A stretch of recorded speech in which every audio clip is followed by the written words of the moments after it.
third location in the Quran is Madian. God explains that Moses escaped from the Pharaoh and fled to Madian before he was chosen as a messenger. Moses lived in, worked at, and got married in Madian.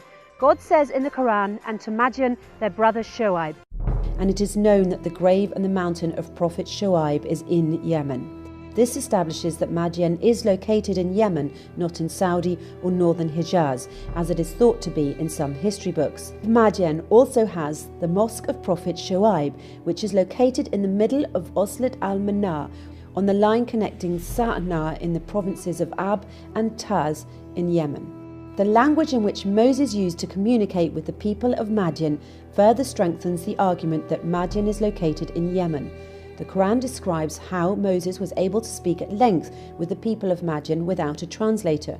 Refer to the conversation as cited in the Quran. As soon as Moses reached the well in Madian, exhausted from his journey, he was taken by a scene. At this well, men were gathering, and all their focus was on giving water to their sheep and cattle. Two girls were standing modestly on the side, unable to compete with the men to get water for their sheep. He asked them, as narrated in the Quran, "What's wrong?" In other words, why are you not getting water for your sheep?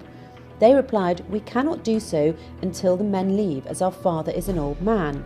In other words, they could not go and fight with the men, so they were waiting. Moses helped them to get water. The Quran says he helped them feeding their cattle and sheep, and then he left to the shadow and said, "O God, I am thankful for all your blessings to me."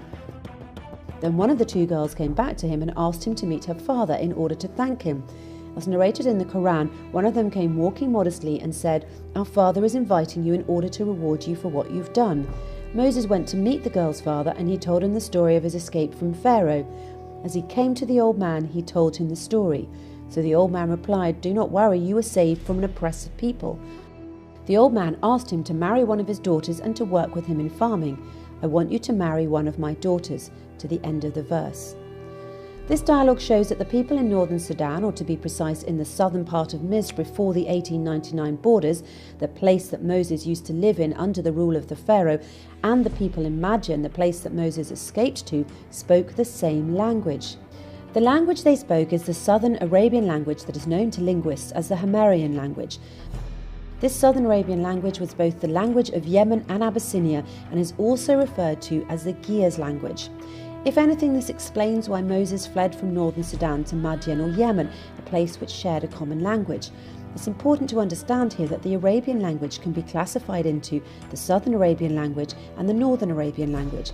The southern Arabian language, or the Himyarian language, which belongs to the south, the southern part of Misr like the northern Sudan and Abyssinian highlands, the southern part Arabian peninsula like Yemen. While the northern Arabian language, al-Fusa as the linguists call it, belongs to the northern part of the Arabian peninsula, which is currently known as Saudi Arabia.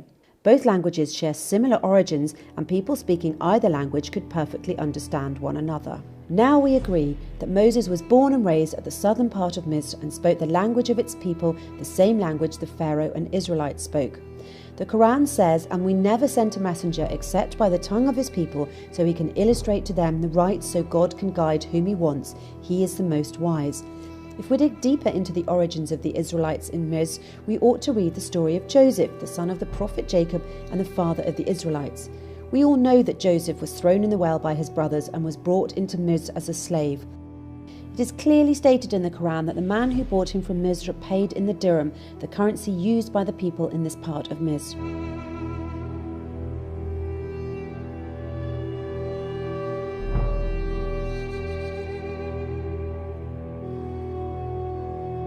Knowing which region in Misr at the time dealt in dirhams will also lead us to figure out where Joseph was sold and whether the caravan entered Misr from the north towards Sinai, coming from the Sham, or it entered Misr from the south towards Abyssinia, coming from the southern Arabian Peninsula. The region that used the dirham at that time was the southern area of the Arabian Peninsula referred to now as Yemen.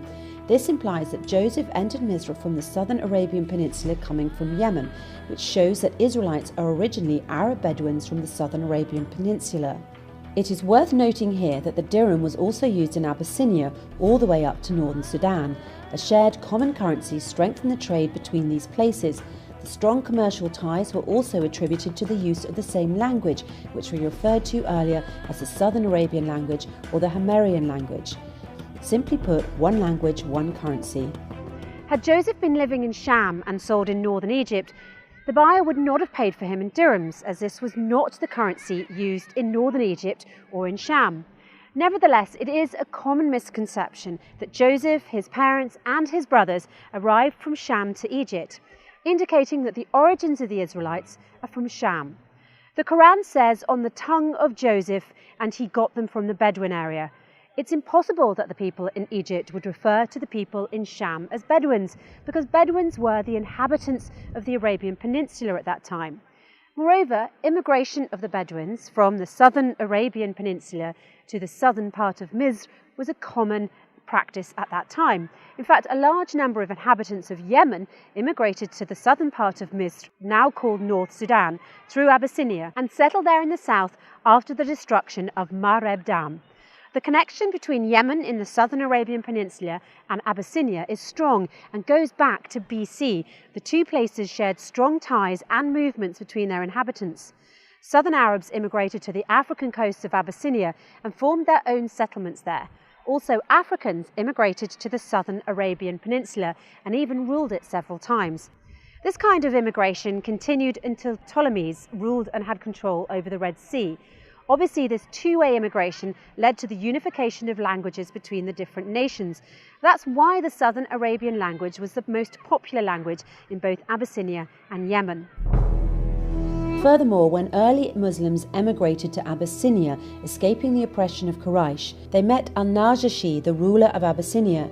The companion Ja'far bin Abi Talib read to al-Najashi from Surat Maryam in the presence of the priests, and while al-Najashi was listening to Surat Maryam, he burst into tears and his companions cried as well.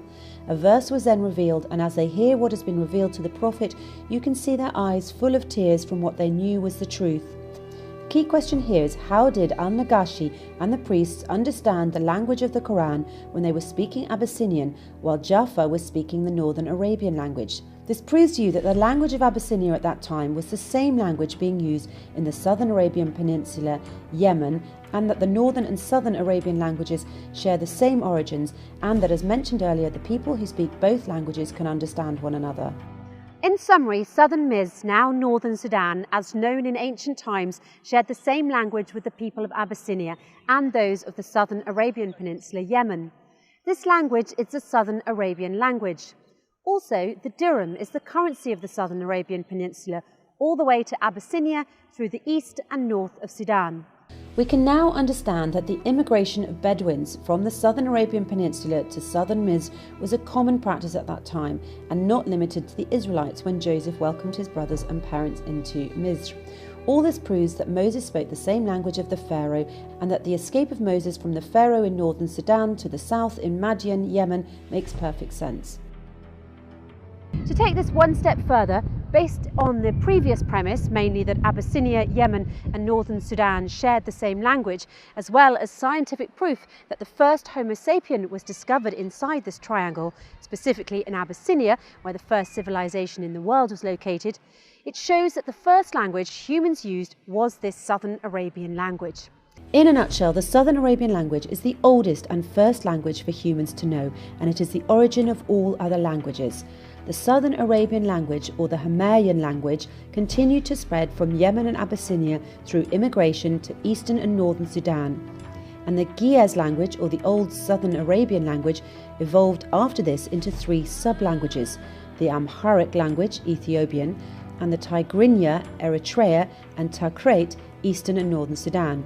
All these languages have significant commonalities and are written using the same alphabet.